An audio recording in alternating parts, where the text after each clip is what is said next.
नमस्कार, मैं Deepika Singh NGP live news में आप सबका स्वागत करती हूँ। चलिए अब नजर डालते हैं आज की प्रमुख खबरों पर।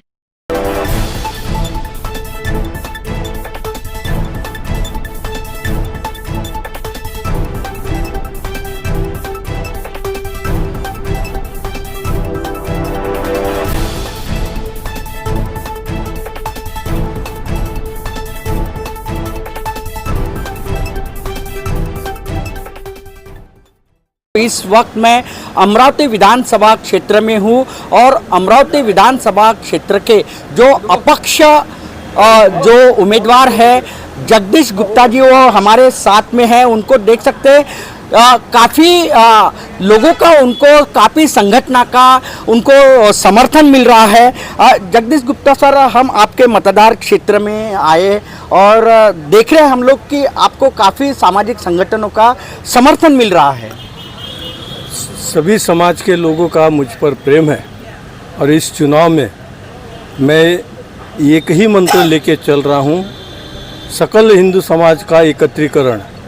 जो सनातनी है उनका एकत्रीकरण और उनका मतदान यदि एक जगह होता है तो चुनाव की दिशा बदल जाएगी। अगली बार 20% लोगों के पास नहीं जाएंगे, 80% लोगों के पास हर एक राजकारणी आएगा। यह नई दिशा देने का प्रयत्न अमरावती में मेरा है। सर, हमने यहाँ पे देखा है इस अमरावती विधानसभा क्षेत्र में विकास जिस प्रकार से होना चाहिए उस प्रकार से विकास नहीं हुआ। पुलिया को हमने देखे, उड़ान पुल को हमने देखे, ओवर ब्रिज को, लेकिन विकास नहीं हो पाया उसका।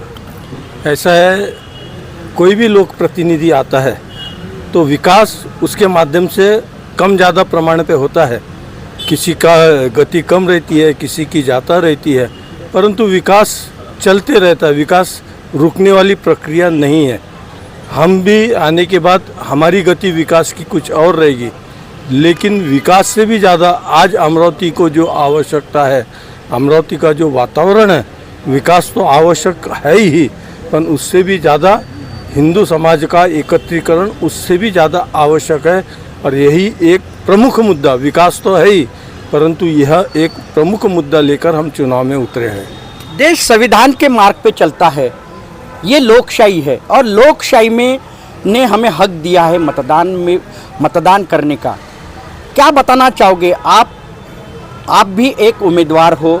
संविधान जो कहा जा रहा है संविधान खतरे में है, क्या बताओगे आप?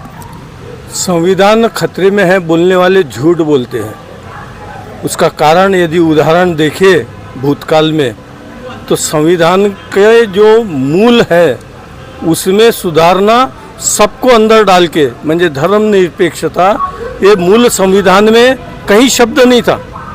इमरजेंसी में सारे नेताओं को जेल में डाल के, सब जनता को अंधेरे में रख के धर्मनिरपेक्षता यह शब्द संविधान में डालने वाले लोग हमको आज बता रहे हैं कि संविधान खतरे में है। संविधान की मूल प्रत यदि आप देखेंगे तो उस मूल प्रत में जो चित्रीकरण है उसमें सारे के सारे जो भारतीय परंपरा है, भारत के जो मानक है, उन सब का चित्रीकरण उस मूल संविधान में है। उदाहरण देना है तो हड़प्पा के ज़माने का वो बुल है जो ठोस मार के आगे निकलने की वृत्ति रखता है, वो है। भगवान राम जी का फोटो है, कृष्ण कुरुक्षेत्र में गीता बता रहे लोगों को, वह चित्र है। भगवान बुद्ध है, भगवान महावीर है, छत्रपति शिवाजी महाराज है, अकबर है, गुरु गोविंद सिंह है। इन सब का चित्रीकरण संविधान में है, परंतु आपको किसी को भी संविधान की ये मूल जो चीज़ें हैं वो कहीं भी बताई नहीं गई है। केवल और केवल संविधान के नाम पे भ्रम फैलाने का काम लोग कर रहे हैं। ये निश्चित ही दुर्दैवी है। लोगों ने जागरूक रह के मूल संविधान को समझना चाहिए। उसके अंदर भारतीय जनता पक्ष से आप जुड़े हुए थे, आपने उम्मीदवारी भी मांगी थी, आपको उम्मीदवारी नहीं मिली तो आप अपक्ष खड़े हैं। मैं भारतीय जनता पक्ष का 1982 में युवा मोर्चा का अध्यक्ष था। तब से मैं आज तक केवल और केवल भारतीय जनता पक्ष में ही हूँ। मुझे जो जवाबदारी पक्ष ने दी उसे ईमानदारी से निभाने का प्रयत्न किया।